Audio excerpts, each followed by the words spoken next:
Seguimos con el ciclo lectivo de conferencias de la Fundación de Feminismo Libertad. En este caso, la presencia más importante de la noche, la de Ricardo López Murphy. ¿Qué tal, Ricardo? ¿Cómo estás? Bien, muy bien. Un gusto de estar con ustedes. ¿Qué significa para vos un día como hoy, un 12 de marzo, cumpleaños de Raúl Alfonsín, cuando tu padre fue diputado por el radicalismo en su momento, ¿no? Y vos militaste mucho tiempo. Bueno, normalmente yo tengo una vinculación afectiva con toda esa parte de mi historia y por supuesto con mi historia familiar.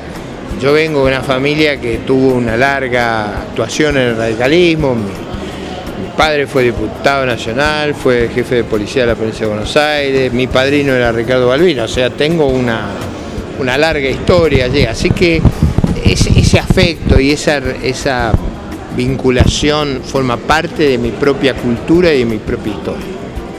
Qué lindo, la verdad que sí sos parte del movimiento radical en persona, digamos. He formado parte de toda una cultura que yo diría tenía una tradición muy clara, que era la ferviente creencia que las instituciones son el camino para el progreso y la civilización. Sigo creyendo yo que eso que decía Balbín, el único camino, volver a las instituciones, sigue siendo para mí un norte en mi vida. La segunda cuestión era la moral administrativa, o sea, Alem surge a la vida pública como un gran rechazo a a las actitudes de carencia de integridad del liderazgo de ese entonces. Y una tercera cuestión era poner en primer plano, algo que sería bergogliano ahora, a los sectores más desfavorecidos, o sea, ser expresión de una actitud de solidaridad frente al infortunio. Eso era, si uno quiere, la columna vertebral de esa visión cultural del mundo. Eso yo lo sigo compartiendo. Después, naturalmente, cuáles son las políticas apropiadas, cuáles son las reglas, fueron cambiando. En una historia de tantos años hubo distintos matices. Mi valoración de esa historia sigue intacta. Ricardo, ya entrando en la parte económica, hay autores que dicen que el populismo es una expresión que se puede dar en las abundancias económicas, y cuando vienen las vacas flacas se tienen que instalar otro tipo de medidas. ¿Vos qué pensás con respecto a esto? Yo creo que el populismo en general tiene una larga tradición en Latinoamérica, no es reciente, ha ocurrido muchas veces, ha estado muy asociada a los ciclos de los recursos naturales, que sería consistente con esa explicación. Yo creo que también es un fruto de la debilidad institucional, porque donde hay límites institucionales, por ejemplo, ¿por qué Noruega maneja tan bien el petróleo y por qué Venezuela lo maneja tan mal? Y a mí me parece que la clave de la calidad del manejo noruego y del descalabro que han hecho los venezolanos está en la calidad institucional. Por eso, cuando yo hacía la primera referencia a las instituciones, no es un tema menor. Las instituciones son un límite, un freno, un control, evitan vivir una fiesta en los momentos circunstancialmente favorables para pagar un enorme costo en los momentos desfavorables. El primer economista fue José, el de la Biblia, el del asesor del faraón, el de la vaca flaca y la vaca gorda. O sea, esta idea de los buenos tiempos ahorrar para aguantar los malos tiempos no es simplemente una cuestión familiar, hace a la salud de los estados.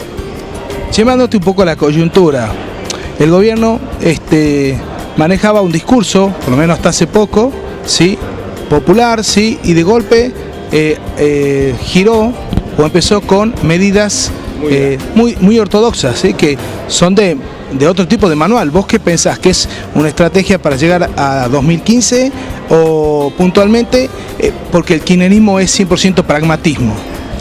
No, yo creo que hubo una dosis de pragmatismo, pero si no hubiera hecho el giro, el problema que tendríamos en este momento sería colosal. O sea, yo creo que el giro fue producto de un acto de realismo, de pragmatismo. Yo no diría que las medidas son ortodoxas, son medidas de sentido común. Esto es, estábamos con una pérdida de reserva que era inviable de sostener, estábamos con un descontrol en las cuentas externas muy complejo, y me parece que han actuado.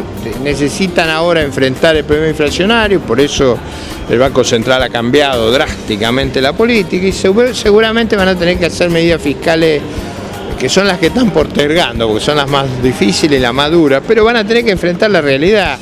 Las posibilidades de hacerse el vivo que tuvieron estos años fueron porque las circunstancias fueron muy favorables. Cuando las circunstancias favorables se terminan, cuando el viento de cola se termina, hay que enfrentar la realidad. Y creo que todos somos conscientes que cuando se acabó el viento de cola tuvieron que virar a todo lo que da. Podríamos decir que el kirchnerismo muta del populismo al pragmatismo según las circunstancias. Bueno, ha tenido que hacer correcciones debido a la inviabilidad del camino que veníamos siguiendo. Que, digo, a mí me parece que uno no debe hacer leña del árbol caído. Yo en general no vivo pateando al que está en el piso. Entonces, yo no voy a hacer esa tarea de empezar a decir, ¿se acuerda cuando la presidenta decía que no iba a devaluar, que había que esperar otro? Pero no, yo digo, hicieron algo que había que hacer. En la medida que le faciliten al país enfrentar los problemas, uno no debe poner obstáculos, debe actuar más constructivamente. Es verdad que la tradición de ellos no fue esa, pero lo malo de ellos no hay que copiarlo. Sí, digamos que la pelea no suma, hay que tratar de sumar. Yo digo que hay que actuar constructivamente. A mí me hubiera gustado que del otro lado hubiera habido una actitud más dialoguista, más razonada, no se hubiera desperdiciado circunstancias tan favorables que tuvimos, pero bueno, eso ya está. Ahora que se reconoce la necesidad de corregir los problemas, facilitemos esa tarea. ¿Cómo ves, esta fuerte devaluación entre diciembre y enero de casi un 23%? Se reposicionó frente a la inflación. Ahora, la inflación sigue corriendo. ¿Pensás que en septiembre, octubre, la inflación va a generar nuevas expectativas devaluatorias? Antes va a generar, antes. La inflación ha sido extremadamente alta, como esperábamos. Yo creo que eso va a tener que ser atendido a fines de abril, no en septiembre, a fines de abril. O sea, la tasa de inflación que estamos teniendo hoy es una tasa de inflación extraordinariamente elevada. ¿Por qué? Bueno, porque la corrección se hizo con la economía prácticamente a pleno empleo, entonces era inevitable que tuviera un impacto inflacionario muy grande. Y me parece a mí que eso va a seguir, o sea, corregir los excesos cometidos nos va a tomar 2 años. Se viene un segundo semestre sin liquidaciones de exportaciones de soja prácticamente, sin los 3.500 millones de encaje y con 9.000 millones de dólares de deuda y con quizás el momento para formularle una forma de pago al Club de París, que será a través de bonos, ya se verá. ¿Cómo pensás vos que el gobierno piensa atravesar este segundo semestre? Las decisiones cruciales del segundo semestre se toman en marzo y abril. O sea, lo que hagamos ahora es lo que va a ser viable el segundo semestre. Si no hacemos nada, el segundo semestre es un hoyo negro. O sea, tenemos un agujero ahí, por eso hay que actuar ahora para crear las condiciones para que el segundo semestre sea manejable.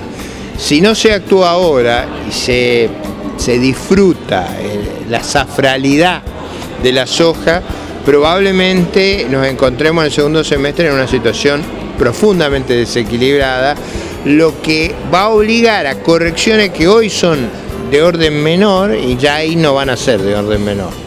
La última pregunta. Hay un autor que decía que tras 10 años de la década ganada del kirchnerismo, el kirchnerismo ha parido 3 sucesores de centro derecha, sea Massa, Macri o Scioli. ¿Vos qué pensás con respecto a esto?